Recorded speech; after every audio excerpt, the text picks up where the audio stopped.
Fran, that's me. I've been married just over a year now, and I've put in a lot of effort to gain my mother-in-law's approval. But it seems all my efforts were in vain. The reason? Well, it's quite straightforward. My mother-in-law approached me with something like this. I'm giving you back what I received. Needless to say, I was stunned. But no matter how hard I tried, my mother-in-law insisted on driving me to my parents' house, which luckily wasn't far. As we arrived, she shouted for my parents to come out. Inside the house, my father greeted her with a smile, but her expression was anything but friendly. "We need to talk," she said curtly, refusing to come inside.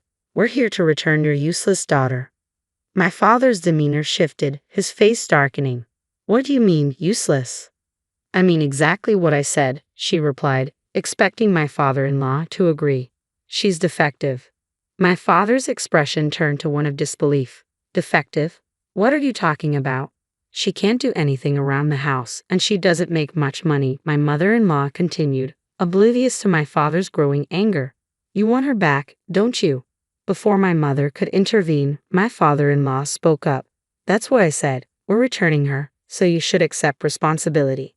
My mother, finally noticing the commotion, came out of the house. But my mother-in-law didn't even acknowledge her. "I see," my father said, exchanging a glance with my mother. "Well then, there's nothing we can do. We'll take responsibility and close the deal." Close the deal? My mother-in-law was taken aback. "Wait, what deal are you talking about?" "You're asking us to take responsibility," my father-in-law said, a hint of annoyance in his voice. "It's a done deal." I couldn't help but laugh when I saw my father like that. I thought to myself, he was furious, but there was no stopping him when he got like this. My father was always serious about his promises, especially when it came to me. Perhaps it was because of my childhood. I was always frail as a child. Whenever I fell ill, which was often, my father would drop everything to take care of me. My mother would stay by my side, and my father would put his work on hold. Maybe that's why he adored me so much. But being physically weak wasn't all bad. My parents showered me with gifts to keep me occupied while I was bedridden. I had books, video games, and my father's old laptop, which became my favorite pastime. Despite its shortcomings, it was enough for me to draw, play games, and explore endless possibilities. I found solace in the world of computers. Spending most of my time confined to bed, the computer became my gateway to a realm I never knew existed. It was a treasure trove of possibilities, a canvas waiting for my imagination.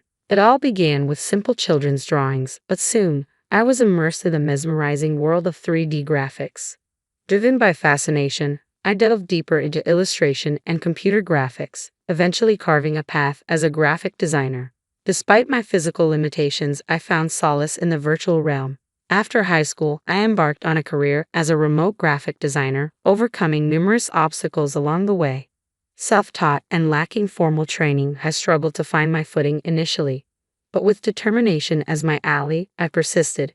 Day after day, I poured my heart into my craft, building a reputation through hard work and dedication. Slowly but surely, recognition began to trickle in, opening doors to new opportunities and clients. 5 years flew by in a blur of creativity and perseverance. As my portfolio grew, so did my confidence. Then, unexpectedly, an opportunity arose. My father, the owner of a local construction company, approached me with a proposition to create a commercial for his business. Surprised by the request, I hesitated. Was I up for the task? But my father's faith in my abilities was unwavering. It wasn't about familial obligation, it was about recognizing my talent and taste. Grateful for his trust, I embraced the challenge wholeheartedly.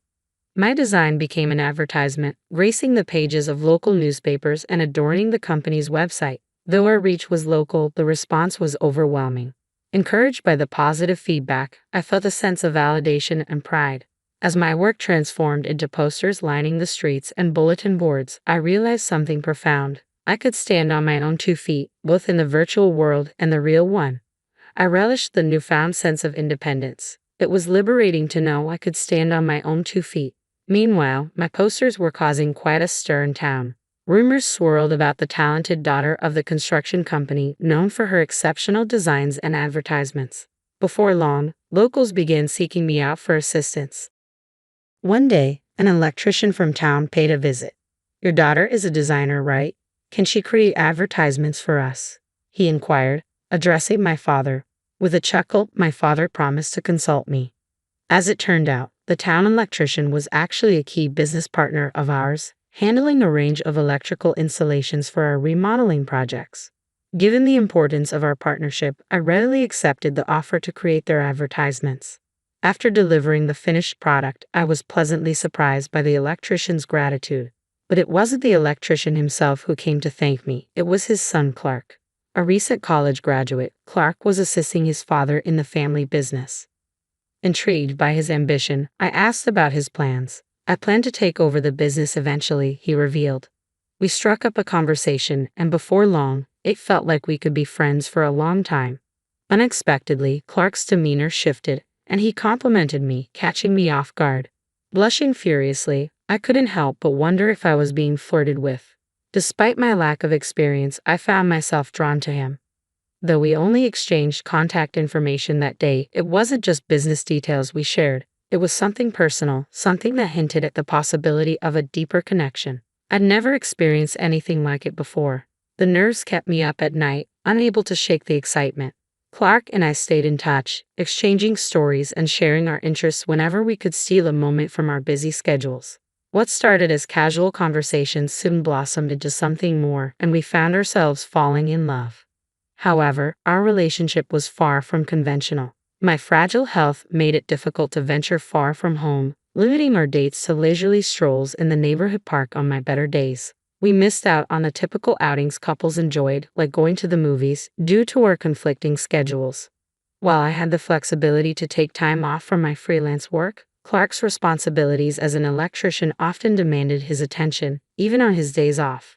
Despite these challenges, we found solace in our constant communication. Whether it was through phone calls or text messages, we remained connected, bridging the physical distance between us. Our love continued to grow, and a few years later, we tied the knot.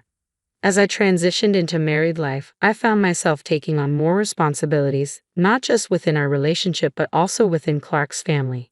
Initially, my in-laws welcomed me with open arms, offering simple tasks like housework and traditional pop-up creations. However, over time, these requests began to escalate. My mother-in-law increasingly relied on me to watch over the family store, often leaving me in charge for extended periods. Similarly, my stepfather-in-law started asking for favors, such as creating a website for the store.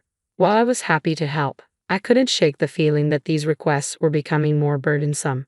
I'm not exactly an expert at this, but I'll keep it simple. My father-in-law insisted I create a website for the electronics company, even though it's not my forte.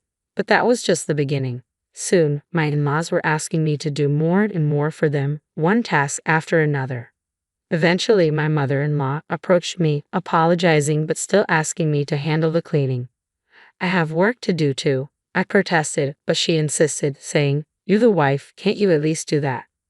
Reluctantly, I agreed, and once I took on the cleaning, there was no turning back. Cooking, laundry, and more housework followed suit. Before I knew it, I was also tasked with managing the store. With all these responsibilities, I had to scale back on my graphic design work, which meant a decrease in income. Thankfully, my husband, Clark, supported me financially, so I wasn't too worried about the money. However, a fever struck me one day, leaving me exhausted. When I tried to explain to my mother-in-law, she didn't seem too pleased.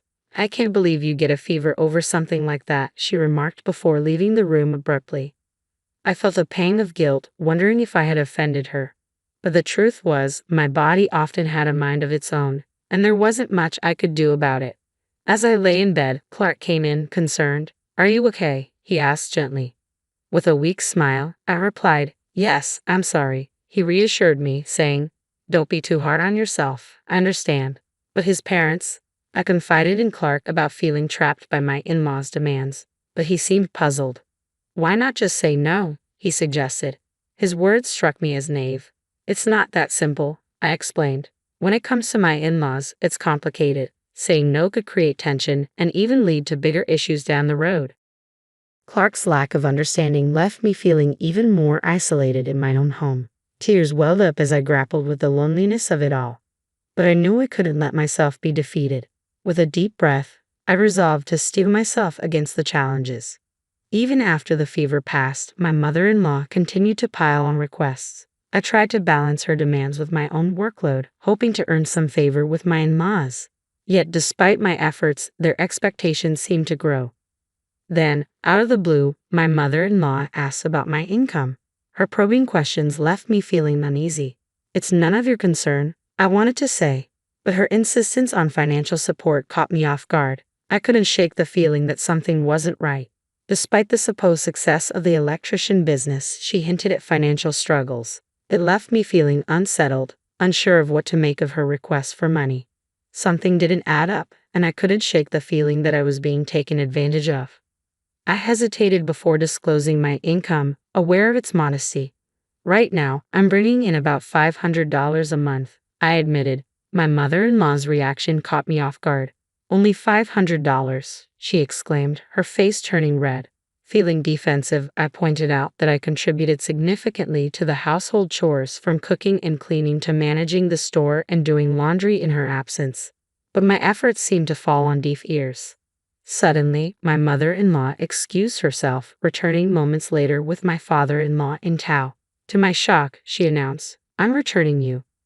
Forced to accompany her, I was taken to my parents' house, where I was informed in front of my father that I was being returned. In response, my father calmly declared his intention to close his own construction company. This unexpected turn left my father-in-law exasperated. "You're going to ruin our business," he accused. But my father remained resolute. "I have to do what's best for my daughter," he insisted. In the end, my father-in-law stormed off, leaving my mother-in-law to deliver one final blow. "You useless wife, you don't have to come back," she spat. Feeling disoriented and hurt by my father-in-law's harsh words, I turned to a friend for advice. "What should I do, Dad?" I asked, overwhelmed by the hurtful situation. "Wouldn't it be better to get a divorce?" he suggested. Despite the pain, I couldn't shake the hope that Clark would come for me. After all, his love mattered most, even if my in-laws disapproved. However, days passed without a word from Clark. Finally, a message arrived from him, bluntly stating, "Let's get divorced." I refused to believe it, bombarding him with messages, but he remained silent.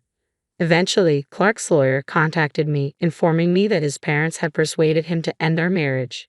Devastated, I reluctantly agreed to the divorce, accepting the alimony and terms offered by Clark. Thus, my brief marriage came to an end. Meanwhile, my father's construction company shuttered its doors, but my brother stepped in to carry on the business independently, severing ties with Clark's family. The fallout from my divorce spread throughout the town, tarnishing Clark's family's reputation. As rumors swirled, they faced increasing avoidance and dwindling business. However, the situation took a surprising turn when my brother's construction company faced sabotage. Repeated incidents of vandalism, including broken air conditioning units, left us baffled. Despite reporting the incidents to the police, the sabotage persisted. Desperate for help, my brother reluctantly turned to Clark's family for assistance. To our astonishment, they not only agreed to help but also suggested charging a premium for their services due to the growing demand. Outraged by their exploitation of the situation, my father condemned their actions, declaring that profiting from others' misfortune was unacceptable. I seethed with anger, though the situation had nothing to do with me. Helpless, I resigned myself to the situation, but my brother refused to back down. "I'll find the culprit," he declared, rallying support from several clients. Curious about his plan, I questioned his choice of action. He explained that he would lend them intercoms for free. "Intercoms nowadays have video recording and sensor functions," he reasoned. Skeptical, I doubted it would be that simple. Yet, within 3 days, the culprits were apprehended. To my shock, it was Clark's parents who were caught red-handed. They confessed to sabotaging the air conditioners in a bid to create work for themselves after losing clients. The term mutual collapse echoed in my mind. If my father quit the construction business, Clark's family would suffer too. The arrest triggered the downfall of Clark's family's electronics shop. Clark himself found work at a demolition site to pay for the damages. Though I sympathized, I chose not to involve myself further. Content with my life as a graphic designer and store manager at my brother's construction company, I relished the absence of nagging in-laws. Yet a new problem arose, my retired father's constant concern. Always asking if I was tired or okay, he hovered around me incessantly. Fed up, I joked that he should get a job too. Surprisingly, he took it to heart, returning to work at my brother's company. In that moment, I realized my father's love for me, and I couldn't help but reciprocate. With him back at work, it felt like we were finally on equal footing, and in that newfound balance, our bond grew stronger than ever.